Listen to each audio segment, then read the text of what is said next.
మన ప్రభు అయిన యేసుక్రీస్తు నామంలో మీకు మా శుభాభివందనములు.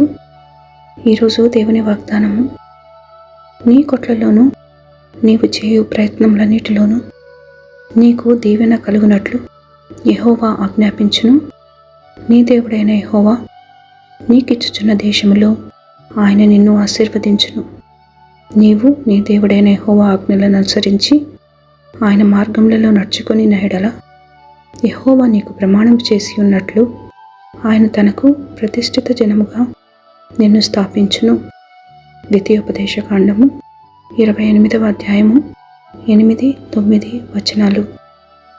The Lord will command the blessing for you in your barns and in everything that you put your hand to, and he will bless you in the land that the Lord your God is giving you.